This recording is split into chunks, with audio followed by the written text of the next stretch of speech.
Hey everybody, welcome to Science Friday number 44 on Friday this week.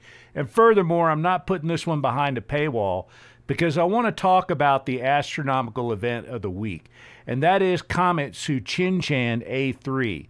So let's get down to it.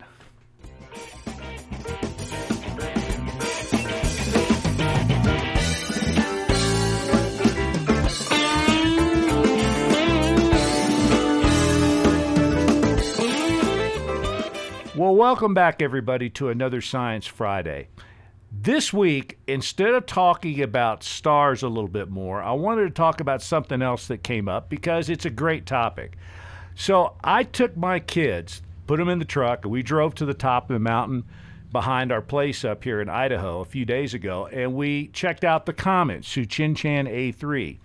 So the actual technical name of this comet is C2023 Tsuchinshan-ATLAS, and that's Comet discovered in 2023, and Tsuchinshan-ATLAS are the two observatories where the comet was first observed. And this comet is actually kind of cool. Now, I taught astronomy for decades, and so I'm a little jaded when it comes to things in the night sky because I've seen them all and I've talked about them. I've done so many star shows, but this thing was pretty cool. And I've got some photos that I'm putting up that I took myself with just my cell phone camera. It was pretty awesome. And my kids thought it was great. We went out at night, and it was actually a pretty pleasant night, and the conditions were just perfect. I want to talk a little bit about this particular comet. Then we'll talk a little bit about comets in general. And in talking about this particular comet, the first thing that I want to tell you is that you need to go out and look at it pretty quickly if you want to observe it with the naked eye. Because in just a few more nights, it's moving away from us pretty fast. It's traveling around 150,000 miles per hour at the moment. It's not only moving away from the sun, but it's moving out of the ecliptic plane. We'll talk about what that means in a few minutes. So it's moving away from us pretty fast, and after a while, it's going to be a binocular object, and after that, it'll be a telescope object. So if you want to view it with the naked eye, I suggest the next couple of days. And it's not difficult to find. If you go out right after dark, and you look at the west, and you go just a little bit south of due west. West-southwest is where you want to look. And you locate Venus, which should be setting about that time. It'll be the brightest thing in the sky on the western horizon. And you look at the star Arcturus, which should be about the second brightest thing, and it'll be quite a bit higher in the sky. This comet you can find about halfway between those two things right after sunset. So the first two bright things that you see in the sky looking to the west after sunset, if you kind of look right between them and go up just a little bit, just keep moving up above the horizon, you'll eventually spot it. And again, you can see it with the naked eye. It just looks like a nice bright streak in the sky. So it's pretty cool. There aren't that many comets don't come around that often. And when they do, being visible to the naked eye is kind of rare. I've shown a lot of them to people through telescopes, but very rarely do you get one that you can see just like this one. And it's really quite a beautiful sight. It's very impressive in the night sky. So in just the last few weeks, we've had this supermoon. You know, we've had all these brilliant displays of the Northern Lights aurora. And now we got this comet, and we actually had all three of those things in the same week here in Idaho. It was actually pretty cool. So what is a comet? Well, a comet is a dirty snowball. Basically, it's a collection of dust and frozen gases that typically reside. Comets start out in a structure known as the Oort cloud. Now, in our solar system, moving outwards from the sun is the big feature of our solar system. Then there's a group of inner rocky planets. There's something called the asteroid belt, which are not the remnants of a planet that was destroyed. It's more than likely those are remnants of the early part of the solar system that never managed to assemble themselves into a planet. Then you get into the gas giants. You get into Jupiter, Saturn, Uranus, and Neptune. Beyond that, there's a zone called the Kuiper belt. And there's probably a lot of large objects out in the Kuiper belt, but they're kind of difficult to spot. And the big objects out there are known as KBOs, Kuiper belt objects. You get beyond the Kuiper belt at some distance, the final big structure in the solar system is something known as the Oort cloud. Now, the Oort cloud is different than everything else we've described so far because everything else in the solar system exists in something known as the ecliptic plane. The ecliptic plane is this flat plane that basically everything in the solar system exists in, and it's defined by the sun and everything else. So if you look at the orbits of most of the planets around the sun, they orbit the sun in roughly the same plane. And there are a couple of exceptions to that, but for the most part, everything in the solar system orbits in this plane. Most Kuiper Belt objects also orbit in this plane. But when you get out to the Oort cloud, that's not true anymore. The Oort cloud is more like a halo around the entire solar system. So objects that come into the solar system, into the inner solar system, from the Oort cloud don't have to be traveling in the ecliptic plane. They can be coming in any direction that they want. And this comet is an example of that. This comet has an orbital path that's cranked up, I think it's 139, 140 degrees with respect to the ecliptic plane. So it's not coming straight down into the ecliptic plane, but it's coming in at a pretty high angle of incidence. So comets come from the Oort cloud. The Oort cloud's a structure way out on the edge of the solar system, and things out there are very cold because they're very far from the sun.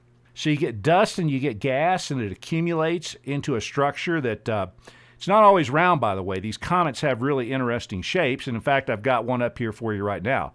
This is a photograph of the Rosetta comet taken by the Rosetta mission. You can see it's kind of an odd-looking duck, but it's just how this stuff managed to self-assemble.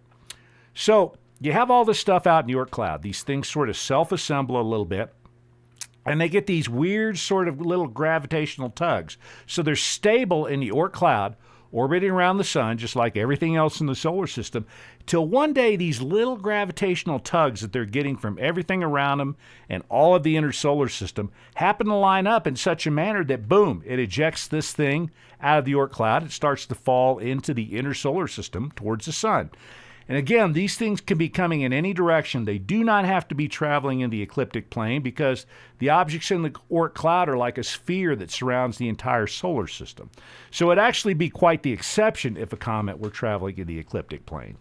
It would be a statistical anomaly. So as these things fall into the inner solar system, attracted to the sun, their speed increases. Also, as they get closer to the sun, they start to feel the effects of the sun. They feel the heat. They feel the solar wind. They feel radiation pressure from the sun. And that's when these comets start to change their character a little bit. So as these comets approach the sun starts to work on the comet a little bit. There's heat. There's radiation pressure from the sun. All these things start to affect the comet. So a comet then all of a sudden starts to develop structure. There's a hydrogen envelope that surrounds the comet. That's where the sun starts to heat the comet up and some of the gas starts to separate from the comet. There is a plasma tail. There's a dust tail. And you can see all these things as the comet gets closer and closer to the sun, these structures get more and more apparent. So the plasma tail or the ion tail of a comet always sort of points away from the sun. It's the tail that's formed due to radiation pressure from the sun. The dust tail of the comet's where it's sort of shedding material. The comet heats up. Some of that material is all frozen together, starts to evaporate, get blown off into space. So it's sort of halfway between the radiation pressure tail, the plasma tail, and just the momentum of the comet, something like falling off the back of a dump truck if you went to the dump with your load uncovered. It's about halfway between those two trajectories. Now, all comets have very highly eccentric orbits. So when they enter the inner solar system, they don't spend very long there. Their perihelion distance, which is their closest distance to the sun, is often much smaller than the orbit of Mercury. Now, in this particular case, this comet A3, its perihelion distance is just a little under 0.4 astronomical units, an astronomical unit being the distance from the Earth to the sun. It's sort of a standard measuring stick in space. So this thing came about as close to the sun as Mercury does. That's its perihelion distance. Its aphelion distance is way the heck out. It started out in the Oort cloud somewhere, but as this thing came into the inner solar system, comets are very, very, very sensitive to things that happen to them as they get close to the sun. So as the sun starts to heat them up, they start to outgas, they form jets and stuff. That can actually steer the comet a little bit. So the path that it follows into the inner solar system is not completely predictive of the path that it may follow out of the solar system, especially for these really long period comets. Now, there are shorter period comets that are very predictable. They follow very, very stable orbits, and Halley's Comet is one of those. So this thing is moving away pretty fast. You won't be able to see it for very much longer. And it's kind of a cool thing. So I recommend that you go out and have a look at it. So that's about all there is to know about comets right now. Next week on Science Friday, we're going to talk about stars again.